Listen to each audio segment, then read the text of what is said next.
नमस्कार दोस्तों अगर आप भी आज भारतीय टीम और इंग्लैंड के बीच खेले गए 5 मैचों को टेस्ट सीरीज के पहले टेस्ट के सांसों को रोक देने वाले पहले टेस्ट के पहले दिन का खेल देखने के बाद खुश हैं, तो हमारी इस वीडियो को एक लाइक करना नहीं भूलिए। आज की हमारी इस वीडियो का लाइक टारगेट सिर्फ 500 लाइक है, तो हमारी इस वीडियो को दिल से लाइक जरूर कीजिए। दोस्तों, हेडिंग्ले के स्टेडियम पर टीम इंडिया ने पहले ही दिन 400 रन ठोक दिए और वो भी यशस्वी जायसवाल ने शतक का शतक आया, साथ में ऋषभ पंत और जडेजा ने तो बल्ले से आग उगल दी। जी हां दोस्तों, इंग्लैंड के गेंदबाजों कब चकनाचूर करके भारतीय बल्लेबाजों ने जो तूफान मचाया, उसका पूरा हाइलाइट्स आपको आगे दिखा रहे हैं, तो वीडियो को आखिरी तक जरूर देखें। उससे पहले आप हमें कमेंट में बताओ, यशस्वी जायसवाल और ऋषभ पंत में से सबसे शानदार बल्लेबाज कौन आपको लगता है? अपनी राय जरूर शेयर करना। दोस्तों, भारत और इंग्लैंड के बीच 5 मैचों की टेस्ट सीरीज का पहला मुकाबला आखिरकार शुरू हो गया है और आज इंग्लैंड के हेडिंग्ले मैदान पर शुभमन गिल की भारतीय टीम के सामने बेन स्टोक्स की इंग्लैंड की टीम मौजूद थी। दोस्तों, जब आज टॉस के लिए सिक्का उछाला गया तो किस्मत का सिक्का भारत के पक्ष में गिरा। शुभमन गिल ने टॉस जीतकर बिना समय गंवाए पहले बल्लेबाजी करने का बेहतरीन फैसला लिया। जी हां दोस्तों, पहले बल्लेबाजी करने उतरी भारतीय टीम की तरफ से 2 घातक बल्लेबाज मैदान पर उतरे। यशस्वी जायसवाल और खुद कप्तान शुभमन गिल दोनों के कंधों पर आज अपनी टीम को खतरनाक शुरुआत दिलाने की जिम्मेदारी रही। दोस्तों, शुरुआती ओवर्स में उनकी बैटिंग ने यह बता भी दिया कि भारत आज कुछ बड़ा सोच कर आया है। पहले 5 ओवरों में ही जायसवाल और गिल ने तेज रन बनाना शुरू कर दिया था। चौके छक्के 2 रन ड्राइव कट। इंग्लैंड के गेंदबाज आज परेशान हो रहे थे, लेकिन दोस्तों कहते हैं ना, एक खिलाड़ी अगर मैच का पासा पलटना जानता है तो वह अकेला पूरी टीम पर भारी पड़ता है। यहां वो खिलाड़ी निकले ब्राइडन कार्स। छठे ओवर की तीसरी गेंद शुभमन गिल स्ट्राइक पर थे और बल्ले का बाहरी किनारा लेकर गेंद सीधा स्लिप में गई और गिल कैच आउट हो गए। कप्तान गिल, जो शानदार शुरुआत के मूड में दिख रहे थे, सिर्फ 17 रन बनाकर ब्राइडन कार्स का शिकार बन गए। दोस्तों, अब मैदान पर कप्तान के आउट होने के बाद आए तीसरे नंबर के बल्लेबाज के एल राहुल, आज जिनसे उम्मीदें थीं कि टीम को संभालेंगे, यशस्वी का साथ देंगे और पहले दिन को भारत के नाम करेंगे, लेकिन किस्मत को कुछ और ही मंजूर था। राहुल की पारी मुश्किल से जम भी नहीं पाई आई थी। सिर्फ 5 रन बनाकर खेल रहे थे कि ब्राइडन कार्स ने एक बार फिर से अपना जादू चलाया। 9वीं ओवर की दूसरी गेंद पर के एल राहुल को क्लीन बोल्ड करके पवेलियन भेज दिया। ब्राइडन कार्स 2 बड़े शिकार कर चुके थे, शुभमन गिल और अब के एल राहुल। दोस्तों, आप समझ सकते हैं कैसा लगा होगा। पहले दिन लंच से पहले ही 2 अहम विकेट खो देना, वो भी इतने सस्ते में। लेकिन भारत के पास अब भी एक उम्मीद थी, यशस्वी जायसवाल और अब उनके साथ मैदान पर आए करुण नायर, जिनके नाम एक 13 शतक भी दर्ज है टेस्ट क्रिकेट में। उम्मीद थी कि वह अब यशस्वी के साथ पारी को संभालेंगे, लेकिन इंग्लैंड की रणनीति कुछ और ही थी। ब्राइडन कार्स, जो अब तक 2 शिकार कर चुके थे, उन्होंने अपना तीसरा वार लंच से ठीक पहले किया। 27वें ओवर की 5वीं गेंद बाहर जाती हुई गेंद। करुण नायर ने ड्राइव खेला, किनारा सीधा फर्स्ट स्लिप के हाथों में। करुण नायर सिर्फ 14 रन बनाकर चलते बने। ब्राइडन कार्स 3 विकेट ले चुके थे और भारत सिर्फ 72 रन पर अपने 3 टॉप ऑर्डर बल्लेबाज खो चुका था। लंच तक स्कोर था 72 रन पर 3 विकेट और भारतीय फैंस की सांसें रुकी हुई थीं। लेकिन दोस्तों, अब भी मैदान पर थे एक योद्धा, यशस्वी जायसवाल। लंच के बाद जो जोड़ी मैदान पर उतरी, उसने जैसे मैच की पूरी स्क्रिप्ट ही बदल दी। यशस्वी जायसवाल के साथ आए ऋषभ पंत, जिनके खेलने का अंदाज टेस्ट क्रिकेट को भी T20 जैसा बना देता है। लंच के बाद यशस्वी जायसवाल ने अपने बैट से वह किया जो एक असली फाइटर करता है।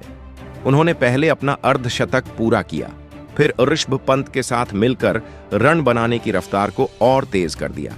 इंग्लैंड के गेंदबाज अब परेशान दिखने लगे थे। कप्तान बार बार गेंदबाज बदल रहे थे। Jamie Overton, Shoaib Bashir, Brydon Carse, खुद फॉक्स, सबको आजमाया गया, लेकिन यशस्वी और पंत ने एक भी मौका नहीं दिया। जैसे जैसे घंटे बीतते गए, दर्शकों की तालियों की आवाज और तेज होती गई। भारत अब धीरे धीरे मैच में वापसी कर रहा था। अब पंत ने भी तेजी दिखानी शुरू की। कट, पुल, स्वीप, हर तरह का शॉट निकाला जा रहा था। पिच अब बल्लेबाजी के लिए अच्छी दिखने लगी थी और भारत का स्कोर 100 के पार पहुंच चुका था। एक समय ऐसा लग रहा था कि भारत शायद 185 भी पार ना कर पाए। अब ऐसा लगने लगा कि 150 भारत 300 तक आराम से पहुंच जाएगा। दोस्तों, टेस्ट क्रिकेट में यही तो मजा है। एक एक सेशन में खेल बदल जाता है और लंच के बाद यह पूरा सेशन भारत के नाम रहा। यशस्वी जायसवाल अब 90 के पार पहुंच चुके थे। शतक बस 10 कदम दूर था और उधर पंत भी अर्धशतक की ओर बढ़ रहे थे। इंग्लैंड के फील्डर्स अब स्लिप से बाहर आकर बाउंड्री रोकने की कोशिश में लग चुके थे। कप्तान बार बार फील्ड बदल रहे थे, लेकिन दोनों भारतीय बल्लेबाजों जैसे एक ही मिशन पर थे, इंग्लैंड को जवाब देना। और आखिरकार वो पल आया, यशस्वी जायसवाल शतक। पूरे स्टेडियम में गूंज उठी, तालियों की गड़गड़ाहट। ड्रेसिंग रूम में कोच गौतम गंभीर की मुस्कान भी कैमरे में कैद हुई। यह एक ऐसी पारी थी जो सिर्फ स्कोर बोर्ड पर नहीं, इतिहास में दर्ज होने वाली थी। और दोस्तों, यह सिर्फ पहला दिन था। मुकाबले की असली कहानी तो अभी बाकी है। टी ब्रेक से पहले का सेशन भारत के पक्ष में झुक चुका था। मैदान पर मौजूद थे 2 सुरमा, एक और यशस्वी जायसवाल, जिन्होंने शानदार शतक जड़कर इंग्लैंड की गेंदबाजी की धज्जियां उड़ा दी थीं, और दूसरी ओर थे रश्मभपन, जिनके बल्ले से निकली हर गेंद इंग्लिश फील्डर्स के लिए किसी बुरे सपने से कम नहीं लग रही थी। टी ब्रेक के बाद जब खिलाड़ी मैदान पर लौटे तो नजारे ही कुछ और थे। ड्रेसिंग रूम से लेकर कमेंट्री बॉक्स तक हर जगह चर्चा थी एक ही सवाल की, क्या भारत अब 400 पार करेगा? क्योंकि स्कोर बोर्ड पर 2 रन चमक रहे थे और विकेट सिर्फ 3 गिरे थे, यानी अब भारत पूरी तरह ड्राइविंग सीट पर आ चुका था।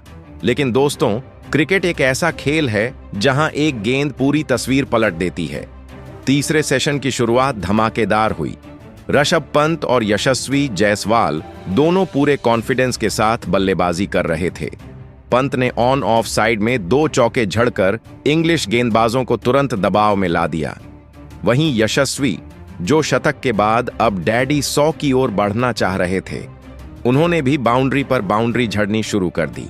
लेकिन तभी मैदान पर आया इंग्लैंड का ट्रम्प कार्ड बन स्ट्रोक्स, और बन स्ट्रोक्स ने एक चाल चली जिसने पूरा सेशन झक छोड़ दिया। उन्होंने गेंद थमाई जो रूट को। जी हां, वही जो रूट जो बल्लेबाज के रूप में तो जाने जाते हैं, लेकिन स्पिन गेंदबाजी में भी वह ऐसे जाल बुनते हैं कि बड़े बड़े शेर फंस जाएं। और हुआ भी वही 7वां ओवर, यानी कि मैच का 7वां ओवर, जो रूट गेंदबाजी पर चौथी गेंद बाहर जाती, फ्लाइटेड बॉल। यशस्वी ने ड्राइव लगाने की कोशिश की, लेकिन गेंद हल्की सी बल्ले का किनारा लेकर फिसलती हुई चली गई, स्लिप के हाथों में चली गई। यशस्वी जायसवाल के आउट होते ही पूरे भारतीय खेमे में सन्नाटा छा गया रहा।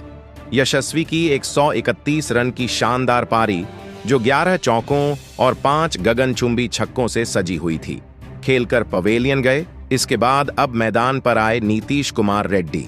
यह नाम भले ही नया हो, लेकिन इरादे पुराने वीरों जैसे थे।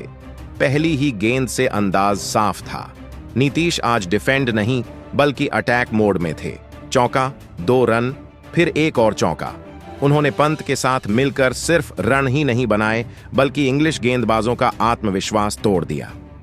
नीतीश ने मात्र 27 गेंदों में 32 रन की तेज तर्रार पारी खेली। हर गेंद जैसे तीर बनकर जा रही थी फील्डर्स के बीच से। दूसरे छोर पर खड़े थे ऋषभ पंत, जिनके बल्ले से अब चिंगारियां निकल रही थीं। ऋषभ पंत ने भी इस सेशन में अपना अर्धशतक पूरा किया, एक स्टाइलिश कट शॉट के साथ। पिच अब भारतीय बल्लेबाजों के लिए किसी स्वर्ग से कम नहीं लग रही थी, लेकिन जैसे ही स्कोर ने 305 का आंकड़ा पार किया, नीतीश कुमार रेड्डी की तेज पारी अचानक थम गई। एक शॉर्ट बॉल को पुल करने की कोशिश, गेंद हवा में गई और सीधा मिड विकेट फील्डर के हाथों में समा गई।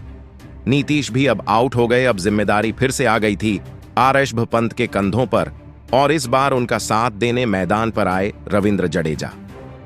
दोस्तों, जब जडेजा और पंत एक साथ मैदान पर होते हैं तो कुछ तो तूफानी होना तय है, और ठीक वैसा ही हुआ। जडेजा ने आते ही 1-2 गेंदों को समझा और फिर अपना रॉकस्टार अंदाज शुरू कर दिया। एक चौका लॉन्ग ऑन पर, फिर ऑफ साइड में शानदार ड्राइव।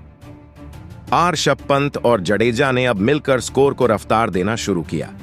दोनों के बीच 52 रनों की साझेदारी सिर्फ 42 गेंदों में आई। ऋषभ पंत अब 82 रन पर पहुंच चुके थे। शतक बस 18 रन दूर था। लेकिन इंग्लैंड की फील्डिंग इस वक्त अपने सर्वश्रेष्ठ स्तर पर थी। पंत ने एक पुल शॉट खेला, गेंद हवा में गई, लेकिन बाउंड्री से ठीक पहले फील्डर ने शांत से ही प्रणय शानदार डव लगाकर गेंद को बचा लिया। पंत ने 2 रन लिए, लेकिन वह शतक पूरा करने से चूकते दिखे। उधर जडेजा ने भी इंग्लैंड के स्पिनर सोहेब बशीर की गेंद पर 2 लगातार चौके जड़ दिए। स्कोर अब 390 के पार जा चुका था। हर बॉल पर दर्शक 4-4 चिल्ला रहे थे और आखिरकार इंडियन टीम ने पहले दिन का स्कोर खड़ा कर दिया। 412 5 पंत नाबाद 84 रन पर, जडेजा नाबाद 51 रन पर। दोनों ने इंग्लिश टीम को दिखा दिया, हम सिर्फ टिकते नहीं, हम दबाव बनाते हैं। ब्राइडन कार्स, जो शुरू में भारत के टॉप ऑनर को तहस नहस कर चुके थे, अब बेबस दिख रहे थे। जो रूट, जिनका मैजिक एक विकेट लेकर आया था, वो भी दोबारा पिच से मदद नहीं निकाल सके। और इस तरह भारत ने पहले दिन का खेल खत्म होते होते इंग्लैंड को मेंटल लेवल पर पूरी तरह कुचल दिया। लेकिन दोस्तों जरा सोचिए, यह तो बस एक इंट्रा स्क्वाड प्रैक्टिस मैच था। दोस्तों, ऐसे में जब रियल मुकाबला भारत और इंग्लैंड के बीच में खेला जाएगा, तो इस महामुकाबले में क्या भारतीय बल्लेबाज इंग्लैंड के तूफानी गेंदबाजों को कुचल पाएंगे, या फिर इंग्लैंड की गेंदबाजी भारतीय बल्लेबाजों को चकनाचूर कर देगी? अपनी सरजमी पर वह भारत को तो नहीं चलने देंगे, मगर भारतीय नए कप्तान शुभम मंगल अपनी पूरी तैयारी करते हुए आगे बढ़ रहे हैं और लग रहा है जैसे अब नई भारतीय टीम भी इतिहास रचने की कगार पर है। आपके अनुसार क्या भारतीय टीम इस टेस्ट को जीतेगी? कमेंट में आपकी राय जरूर दें। नए हैं, सब्सक्राइब करना नहीं भूलें।